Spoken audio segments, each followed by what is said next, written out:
May 30th, 1937. Warm weather, clear skies. The perfect Sunday for a picnic to celebrate Memorial Day.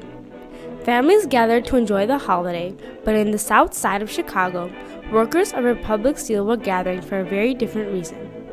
Little did they know that their peaceful picket for a union contract would soon turn into one of the bloodiest labor battles in U.S. history, and the first completely recorded on film. In the early 1900s, the United States steel industry was booming. Large corporations made enormous profits, although workers had low pay, long hours, and poor conditions, with little say in their workplace. To further reforms, unions participated in protests and strikes. In 1919, steel workers held a strike against the U.S. Steel Corporation for a union contract. Despite mistreatment from police, workers were blamed for the conflict, and the strike brought forth no reform. Situations improved on July 5, 1935. The Wagner Act was passed, laying a foundation for union rights and causing a surge in union membership and participation in strikes. An increase in media coverage and use of photographic documentation also promoted this improvement. In 1936, many steel workers joined the Steel Workers Organizing Committee, or SWOC. This pressure on companies in 1937 caused the U.S. Steel Corporation to give workers better conditions and a union contract. Shortly after, Little Steel gave workers the same benefits, but refused to sign a union contract.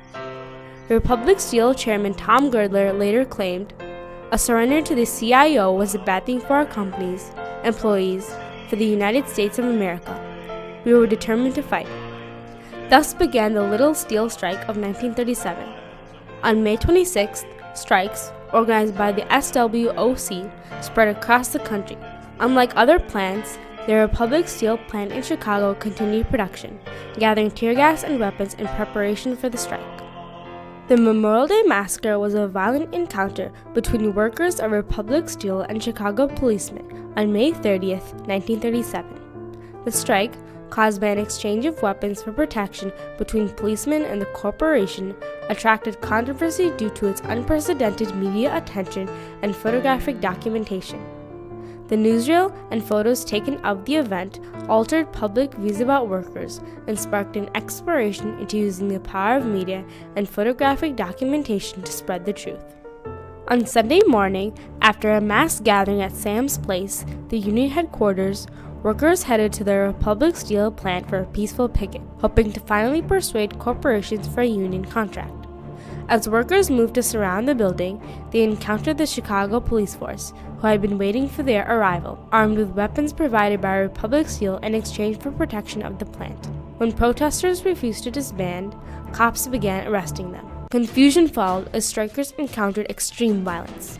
Police, armed with revolvers and clubs, threw tear gas bombs into the crowd. Within 15 seconds, more than 200 shots were fired blindly at strikers. A steel worker later recounted, "I was in the war, and I fought in France, but I never heard so many bullets as those coppers fired. As civilians attempted to run away from the violence, police beat many innocents, with no regard for human life." Molly West, a young supporter, recalled a policeman yelling, "Get off the field, or I'll put a bullet in your back." Police ruthlessly shot Nicholas, an 11-year-old boy, in the foot, and an infant in the arm.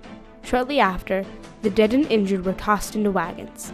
These strikers, requiring immediate medical attention, did not receive it. When the confusion was over, 10 people, only 2 workers, were left dead, one of them a 17-year-old boy. 7 of them were shot in the back. Almost 100 more were injured. Although the workers had encountered violence, bloodshed, and mistreatment, changes were yet to come. In the days that followed, the press wrote an overwhelming number of articles about the encounter, as the workers were targeted through the media and crudely portrayed as a mob. This negative image spread rapidly. Newspapers across the country blamed workers, and the Memorial Day Massacre was dubbed a Republic Steel riot. Paramount cameraman Orlando Lippert had filmed a complete recording of the massacre, save for 7 crucial seconds in which the violence had begun. This newsreel was immediately suppressed by Paramount, claiming it was, on the grounds that such an unrelieved record of blood and brutality was liable to touch off more riots. Controversy soon arose over who had started the violence, and Republic Steel, which had the media and authorities on their side, used newspapers to target workers as the instigators of the strike. Near the second week of June, Paramount released a newsreel. The truth was out, or so the workers thought. Instead of exposing police misconduct, the released film portrayed an edited encounter, one that displayed the actions of the police in a favorable light. The Lafayette Committee, formed by the United States Senate to look into violations of free speech and labor, helped unveil the truth by investigating the massacre.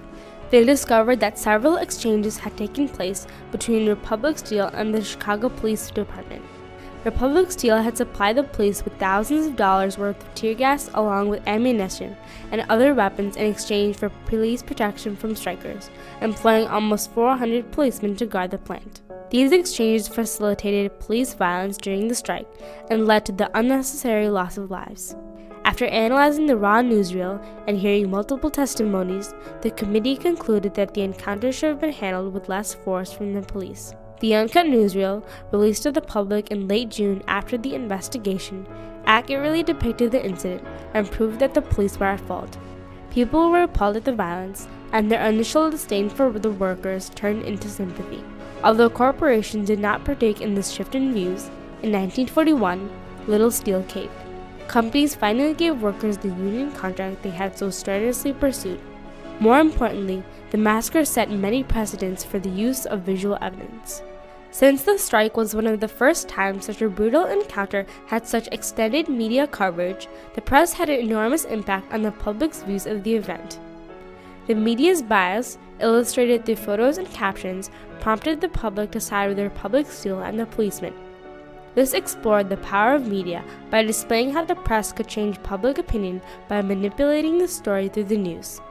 The newsreel of the Memorial Day Massacre also cautioned the public and law enforcement of the consequences of violent events, reducing police brutality and labor. But in a sort of larger way, that kind of violence where the police would actually shoot workers in the back, that kind of violence stopped for like the next generation or so. The newsreel was even used by the New York Police Department as an example of how not to act in volatile situations. The Memorial Day Massacre became a warning, preventing extreme police brutality and labor in the coming generations. The uncut newsreel used in the Lafayette Committee's investigation was publicized as the first time in congressional history that a film had been used as evidence, exploring how photographic documentation could be used as proof in court. It brought the media into discussions of these kinds of events. So it sort of modernized Congress. Suddenly you have evidence and you can see things. And in many cases, this is now seen as evidence. This method preceded the common use of videos and photos as evidence in the courtroom today, establishing the principle that seeing is believing. Furthermore, the newsreel of the event explored the impact that photographic evidence can have when used in controversial cases. In 2015, the Laquan McDonald shooting in Chicago sparked intense debate as a police car camera recorded a teenage boy being shot 16 times by a policeman. The video was then used as evidence in court to press charges against the police officer for homicide and get justice for Laquan. This explored the uses of documenting events on film and the benefits of having police body and car cameras. By 2015, 25 states in the U.S., including Illinois, had proposed or passed legislation regulating police cameras. Like the newsreel, these cameras provide primary accounts of compromising situations. This documentation can be used to sway public opinions and provide evidence in court. The Memorial Day Massacre of 1937 was a violent encounter precipitated by exchanges between Republic Steel and the Chicago Police Force. Through photographic documentation of the massacre, what started out as a story as savage as any turned into a powerful representation of the struggles and injustices workers faced in the 1930s. The newsreel and images of the event significantly reduced police brutality and labor and explored how visual evidence can be used to obtain justice and expose the truth.